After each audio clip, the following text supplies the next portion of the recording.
What's up, everyone? Happy Friday. And if you're listening to this on the replay, happy whatever day it is for you. Today, we are going to be talking about the one measurement that every one of you should be tracking. There's a lot of things to keep track of when it comes to health. You have different blood markers that are important to keep track of, and there's other physiological markers. Some of my favorite is your Bolt score. So when you look at breathing, which is your base oxygen level test, there's blood work that we talked about, but there's so many different subcategories of that. There's sleep trackers, there's step trackers, which it's funny because the step trackers was started out as just a marketing ploy to get to sell more of these types of devices, but they get people moving more. So it's pretty cool and very valuable. The one measurement that I'm talking about today, though, that I think everyone should be tracking and is not as well known is what's known as your HRV, or your heart rate variability. And as we get in towards the end, I'm going to share with you some specific trackers that you guys can be using. Some of them that are as expensive as $250 to $300. Other ones that are as inexpensive as a $10 app on your phone. So as long as you have a phone and a camera on your phone, it's $10 and you can measure your heart rate variability on your own. So what I want to start doing, though, before we dive into exactly what heart rate variability is, I want to talk about stress, because heart rate variability is a good measure of stress on your system, or at least your body's ability to adapt to the stresses that you face. So you're looking at parasympathetic versus sympathetic function, and your heart rate variability is a measure of mainly your vagal mediated part of your parasympathetic nerve system. And so if we look at this whole idea of stress, your nerve system and your immune system, there's this branch which was developed by Robert Adler, who was a psychologist, called psychoneuroimmunology. He kind of pioneered the study of this. And one of the studies that he did to illustrate this was he was studying the effects of classical conditioning on the immune system. And so I'm sure in school, everyone has always heard of the study that was done with the dog, where you'd ring a bell, feed the dog, then you'd ring a bell, feed the dog would salivate, and then you rang the bell. Before you even fed him, he would start salivating because you conditioned the dog to have that response, even though the reward or the thing was not there. So when he studied the effects of classical conditioning, he did this on the immune system. So he did a study with rats where they were drinking sweetened water that contained an immunosuppressant. So it shut down the immune system. Once the immunosuppressant was removed, the rats continued drinking the water, and it still tanked the immune system, even though the immunosuppressant was no longer there. So what does this mean? What can we take away from this? It's that the perception and conditioning was a more powerful predictor than anything else. And you have something that illustrates this point, like the nocebo effect or the placebo effect.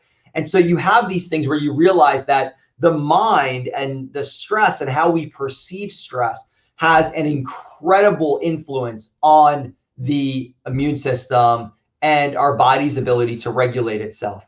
So before this, you have other aspects of the stress response developed by the father of the stress response, known as Dr. Hans Selye, where he talked about the general adaptation syndrome. And it was basically developed on the basis of the hypothalamic pituitary adrenal axis. And so your hypothalamus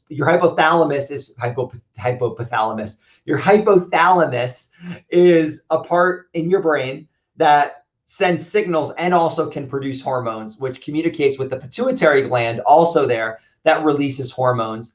And then it communicates with the adrenal gland, which produces stress hormones. And so when you react to stress, number one, you have alarm. So your body has a signal that it creates. Then you create resistance to that. So you're fighting that stress response. So your body is reacting and adapting to that. And then if you do that long enough and you're under chronic stress that's not going away, then your body becomes exhausted and it shuts down. And that's where your immune system tanks, you get sick, chronic disease, those types of things is due to long-term chronic stress. And so if stress is broadly, if it's viewed as immunosuppressive, why does stress trigger flare-ups of things like autoimmune diseases like Crohn's, lupus, RA, etc.? Why does it do that? If it's immunosuppressive, then why does your immune system have a overactive response to these types of things? And so what I don't want you to think of the immune system as it's overactive or underactive. I want you to think of stress as affecting the immune system ability to comprehend its environment, the body, and the ability to adapt to the environment. So if the immune system is, quote, suppressed, you might have an overactive response to things because it's not able to see it clearly and identify it, or you may have an underreactive response as well, where your body is not able to fight off infection the way that it's supposed to. So what can we use as a powerful measure of the robustness of the neuroimmune connection? And that's where we come back to HRV, or heart rate variability. So what heart rate variability does is it measures the time difference between each heartbeat. So that's the RR interval or the NN interval. It's measuring the time in between that. And this is in like little tiny bits. It's not like 4 seconds versus 10 seconds. We're talking about milliseconds that it's measuring the differences. And so there's a couple of ways to measure this. And what you want to look for is, to a certain degree, the higher the better. Now, if it's way high off the charts, it could be that the body is so down and is so stressed that it's trying so hard to recover, and it shifts you into this complete parasympathetic response. So you don't want it too high, but you want it in a really good, healthy, higher range. And so the two most common ways of measuring HRV are going to be the SDNN, which is the standard deviation of NN intervals. Don't ask me to talk about that. I'm just telling you what that means, so you know when you see the letters what that means. And then the RMSSD, which is the root mean square of successive differences. Again, don't worry about what that means. It's just basically measuring. It's an algorithm to measure the time difference between these beats. And so the SDNN, you don't really want to worry about as much when you do your own tracking, because that's the gold standard for 24-hour EKGs, and not many people are doing that on their own. The main thing that you want to look at is the RMSSD, which is what you do in short increments. And so you want to see a normal reading is between 19 and 75. And so there is quite a large range there. And just to show you the power of HRV, there was a study that was done. It was a systematic review of 3,489 myocardial infarction patients, so people that have had heart attacks, basically, with an SDNN of less than 70 milliseconds. So it was considered on the low end. And they had a 4 times greater chance of death within the next 3 years. That's huge. Not 4%, not 40%, 400%. That's what 4 times means. So it was a massive difference in the ability of these people to maintain their levels of health after that, just looking at HRV.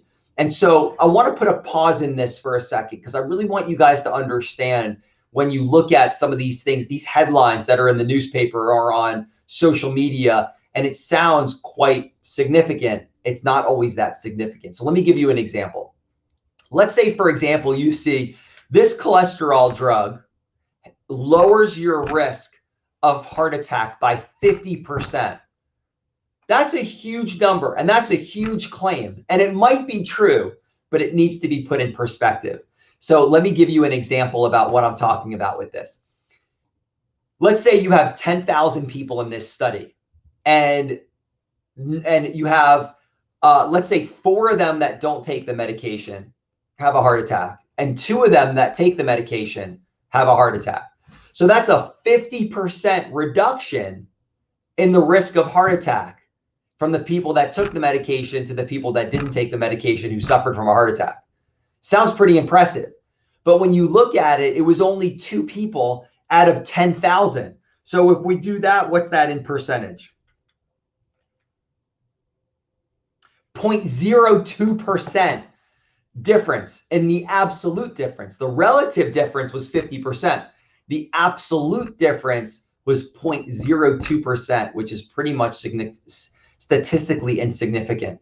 So it's not to say that they always work that way, but you always want to read the papers and look into it deeper to find out exactly what they're referring to.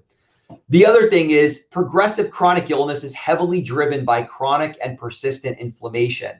So that's the big thing, is no one will deny this, that chronic and persistent inflammation is one of the major leading causes of chronic illness.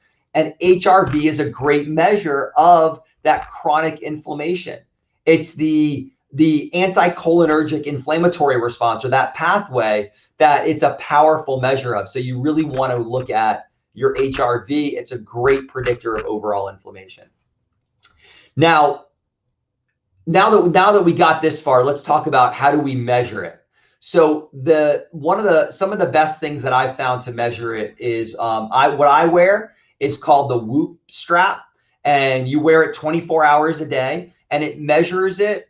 And so I forgot the exact time, but I think it's like the last 5 minutes of your deep sleep cycle or something like that. The reason why they do that is so that way it's consistent every single time that you do it. It's always done at the same time in the same environment, which is really important. The second thing that you can use is what's known as the Oura ring, O-U-R-A. I actually wanted to get that. The problem is I couldn't find one to fit my weird shaped fingers that well. It wasn't staying on right. So I unfortunately couldn't go with that. They take measurements throughout the entire night in increments while you're sleeping and give you an overall average HRV, a high and a low for what you went through while you were sleeping. So that's really cool. Garmin has a great watch that also has a ton of biometric data that you can gather from that. And if you want to look at the cheapest one, because the Whoop strap is like $25 a month because you get a whole platform with it. The Oura ring is about $300. The Garmin, depending upon what you get, it could be a couple hundred up to $500 for that one, but it measures a ton of other things as well. But the one, if you want it to, and I'll show you guys I have that on my phone. If you want one that's cheap, it's $10 for the app.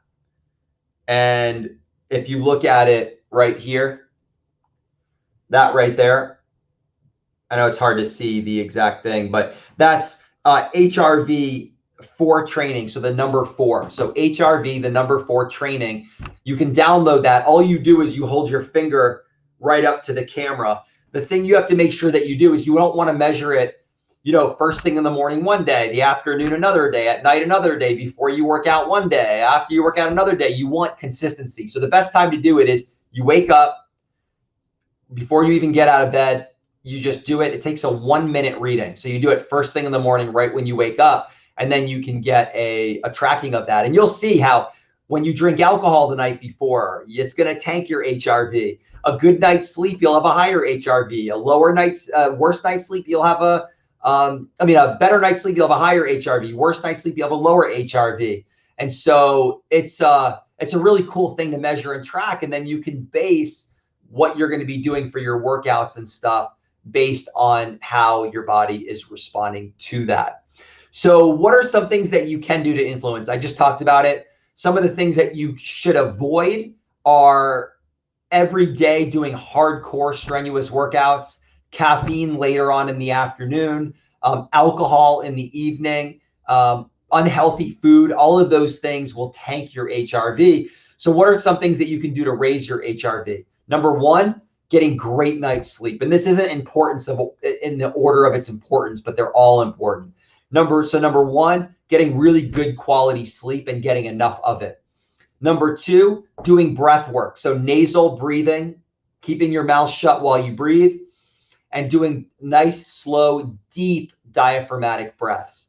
Another one is exercise, but balancing that exercise, not always going just hardcore as hard as you can every day, but mixing in recovery days with hardcore days. Meditation is another great one for tapping into that vagal mediated parasympathetic response. Chiropractic care is a powerful shifter from that stress response to that parasympathetic response. and then eating good nutrition. So the takeaway, at least do the HRV for training. I have zero affiliation with them, but I think it's a great app and it's an inexpensive app and they're doing really good research. And at least do that each morning to measure your health and your preparedness for the day. And take a look. If you're doing it and you're getting amazing HRV scores, maybe you're in good shape. But if you're checking your HRV and you just can't seem to get a good night's sleep, you're suffering from pain, your workouts aren't very good, your nutrition is moderate, but it doesn't seem like no matter what you do, your HRV is constantly low, give me a call. Let me help you work through this. Sometimes it could be a chiropractic issue or it could be something that you may not be seeing. So just message us, reach out to us, and we'd be more than happy to go through that. And if you're a patient, just when you come in for your visit, talk to me about it. I'd love to go into these things further and help you to continue to maximize your results you're getting with us. So thank you guys so much for tuning in. Homework, HRV, number 1. Number 2, invite people into this group. We need more people watching these videos and getting the health that they deserve. That is their birthright. So take care, guys. Have a great one. I'll see you soon.